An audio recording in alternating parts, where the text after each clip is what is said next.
Shopping malls came to life once again over the weekend as businesses opened their doors to usher in phase two of Singapore's reopening. After about 2 months of staying in, Singaporeans were finally able to shop or dine in at their favorite restaurants with their family and friends, although in groups of not more than five. Malls and businesses also had in place crowd and queue management measures. So how was business over the first weekend of phase two? And were shoppers out in full force to make up for lost time when shops were closed?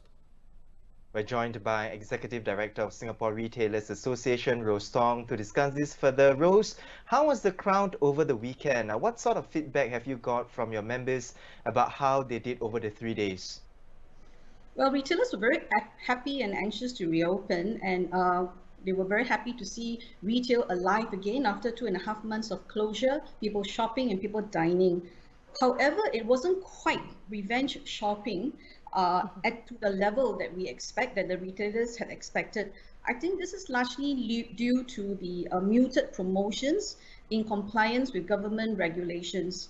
So shopper traffic was understandably low, and I think it's also largely due to all the crowd management measures, and safe management measures, which are of course critical to ensure that there isn't a resurgence of the virus.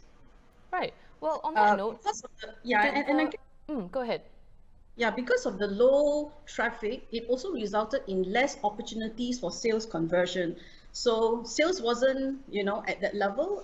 In fact, sales was probably between 30 to 70% lower year on year, as reported by the retailers. Even online sales dropped the moment, the reopening date was announced. So I guess the retailers will have to work much harder in the next few weeks. Right. Well, Rose, earlier you mentioned safe management measures. Did the retailers have any difficulty enforcing them or even those crowd management control? No, I think our retailers were well briefed. The guidelines were very, very clear. We also had a webinar, advising some of the retailers, some of the measures in place, and they had a good opportunity to interact and ask questions with the ESG team. So I don't think our retailers will have any issue implementing this. And yep, we will certainly never want to flout any of the rules because we don't want to close again.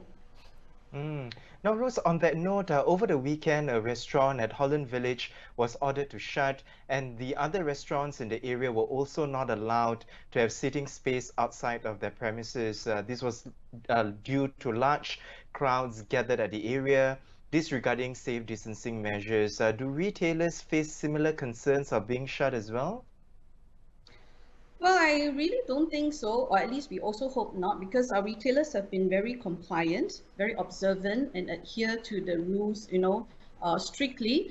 Even though smaller stores are not required to, implement safe entry, they have also been doing that to ensure that, context tracing would actually be helpful if required. I guess at the end of the day, the ownership of social distancing is, a tripartite relationship between the customer, the retailer, and of course the mall owner. So we are in this together, and no one wants for Singapore to go into another closure. So retailers are working hard at it, and and we have been having retailers asking us for clarifications all the time. And can they do this? Can they do that, etc.? Which actually shows that they are very, very anxious and to make sure that they do it right. Right. Well, Rosa, you mentioned that sales were down, but was there any trend or pattern observed among the shoppers in terms of the things that they bought? Did some businesses do better than others? Yep. Yeah. The health, fitness, wellness, sports, athleisure, IT, and electronics actually did far better. I guess it's also, the consumer behavior in search of, fitness, health, and keeping themselves generally safe.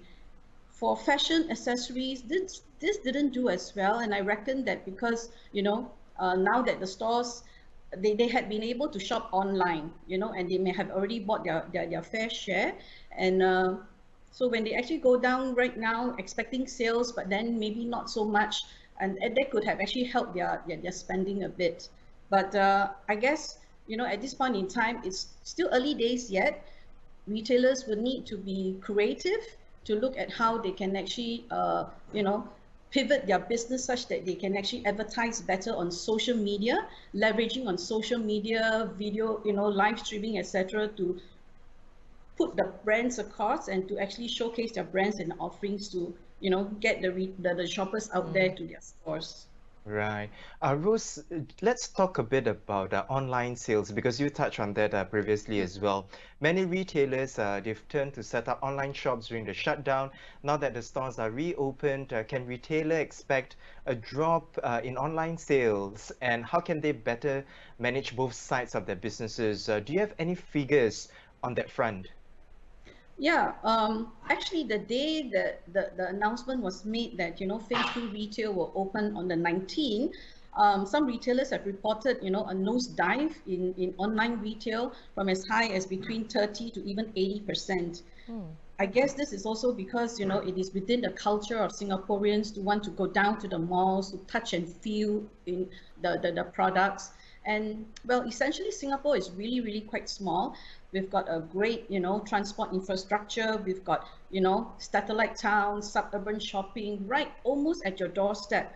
So I think consumers generally may not see the need to do online shopping, but shopping or online retail would be something that we would encourage all retailers to go on board still as an alternative revenue stream, but also more for cross-border e-commerce so that they can get their products out of Singapore to the different countries out down there, whilst we cannot have tourists in Singapore. Well, thank you so much, Rose, for taking time to speak with us and sharing your insights as well. We were speaking to Executive Director of Singapore Retailers Association, Rose Tong, on the first weekend of Phase 2 when retailers were allowed to resume business.